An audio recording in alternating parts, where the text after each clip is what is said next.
Praise the lord everyone. ఈరోజు మీ ముందుకు వచ్చి ఒక చిన్న మెసేజ్ చెప్పాలని ఆశపడుతున్నాను.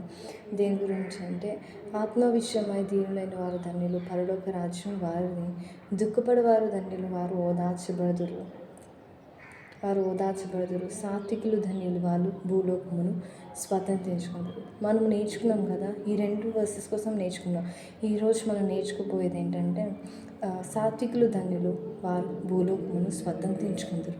సాత్వికులు అంటే ఏంటంటే, మనం తగ్గింపు కలిగి జీవించాలి. Be humble in spirit and gentleness in everything. మనకు తగ్గింపు స్వభావం ఉంటుందా? ఎప్పుడైనా మనం ఆల్రెడీ నేర్చుకున్నాం కదా తగ్గింపు స్వభావం గురించి. మనం అనుకుంటాం ప్రతి విషయంలో we know everything about that, we know everything అని చెప్పేసి మనం అనుకుంటాం. కానీ మనం ప్రతి ఒక్క విషయంలో ఎలా ఉండాలంటే, మనం తగ్గింపు కలిగి ఉండాలి. దేవుని ఎదుట మనం తగ్గింపు కలిగి ఉండాలి. ఎందుకంటే మనం దేవుని ఎదుట మనం ఎలా ఉండాలంటే, నేర్చుకునే వారుగా ఉండాలి.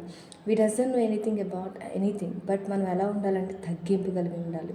ఎగ్జాంపుల్ చెప్పాలంటే, నా జీవితంలో నేను ఎప్పుడు ఎలా ఉంటానంటేనండి, ప్రతి ఒక్క విషయంలోనూ కూడా దేవా నాకు నేర్పించు, దేవుని అడుగుతూ ఉండాలి. మనం కలిగించుకొని మన తగ్గింపు కలిగి మనం ఎలా ఉండాలంటే, ప్రతి విషయంలో దేవా నాకు ఇది నేర్పించు ప్రభా, దేవా నాకు సహాయం చేయ ప్రభా, ఎలా జీవించాలో నాకు నేర్పించు, ఎలా మాట్లాడాలో నాకు నేర్పించు, ఎలా బ్రతకాలో నాకు నేర్పించు, ఎలా పలకాలో మాట్లాడాలో, ఎవరి దగ్గర ఎలా ఉండాలో మనకి నేర్పించాలి. దేవుణ్ణి మనం ఏం చేస్తున్నామంటే, ప్రతి క్షణం కూడా మనం అడుగుతూ ఉండాలంట, ప్రతి క్షణం మనం తగ్గింపు కలిగి ఉండాలంట, ప్రతి నిమిషం కూడా మనం ఎలా ఉండాలంటే దేవుని దగ్గర నేర్చుకునే వారుగా ఉండాలంట.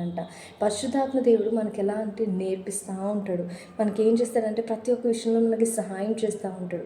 ఎప్పుడంటే మనం తగ్గింపు కలిగిన వారు. దేవునికి ఇష్టం లేనిది ఒకటి ఉంటుందంట, ఏంటంటే ప్రౌడ్నెస్. అంటే హెచ్చించుకుంటారు, వాళ్ళని కనపరుచుకుంటారు, వాళ్ళ గురించి వాళ్ళు బోస్ట్ చేసుకుంటారు ఉంటారు, వాళ్ళ గురించి వాళ్ళు చెప్పుకుంటూ ఉంటారు. కానీ దేవుడికి అటువంటి వారు ఇష్టం లేదంట. దేవునికి ఎవరంటే తగ్గింపు కలిగి దీన మనసు కలిగి ఉంటారో వారంటే దేవుడికి ఇష్టం అంట. మత్తయి సువార్త చాప్టర్ 5వ అధ్యాయం 5వ వచనం కనుక చూస్తే, blessed are the meek for they shall inheritance the earth.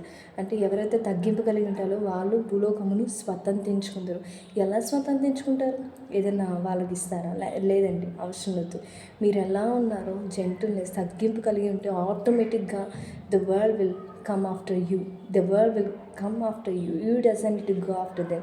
మన Ephesians chapter 4 verses 2 కనుక చూసినట్టయితే, be completely humble and gentle, be patient, bearing with one another in love. మనం బేర్ చేసేవారుగా ఉంటామా? ఏదైనా చెప్తే ఏమనుకుంటాం, చాలు నువ్వేం చెప్పావులే, సరే, లేకపోతే ఒక ప్రౌడ్ లుక్, లేకపోతే ఏదో ఒక విధంగా మనం ఇచ్చేస్తూ ఉంటాం. కానీ మనం ఎలా ఉండాలంటే, ఎవరేం చెప్పినా సరే అది యాక్సెప్ట్ చేసుకుంటూ తగ్గింపు కలిగి ఉండాలి ప్రతి ఒక్క విషయంలో. దేవుని దగ్గర కూడా మనం ఎలా ఉండాలంటే తగ్గింపు నేర్చుకునే స్వభావం ఉండాలంట. నేర్చుకోవడం ఇంకా దేవుని దగ్గర నేర్చుకునే వారుగా ఉండాలి. మనం అనుకుంటే మనకు అన్నీ తెలుసు అని. ఏం తెలుసు? ఏమీ తెలియదు. దేవుని దగ్గర ఎలా ఉండాలంటే మనం నేర్చుకోవాలి. We need to ask God, lord teach me everything అని ఒక మాట దేవుని దగ్గర అడుగుతూ ఉంటే దేవుడు మనకి నేర్పిస్తూ ఉంటాడంట. ఎవరికి నేర్పిస్తాడంట? తగ్గింపు కలిగిన వారికి. దేవుడు ఎవరికి ప్రేమను ఎక్కువ చూపిస్తాడంట? ఎవరైతే తగ్గింపు కలిగి హంబుల్గా ఉంటారో, జెంటిల్గా ఉంటారో, ఒకరిని బేర్ చేస్తూ ఉంటారో, ప్రేమతో ఆదరిస్తూ ఉంటారో, ప్రేమ చూపిస్తూ ఉంటారో, వాళ్ళకి దేవుడు ఏం చేస్తాడంటే సహాయం చేస్తారంట. They shall inheritance the earth. వాళ్ళు భూలోకం ఏం చేస్తారు? స్వతంత్రించుకుంటారంట అండి. Thank you so much for watching. God bless you all.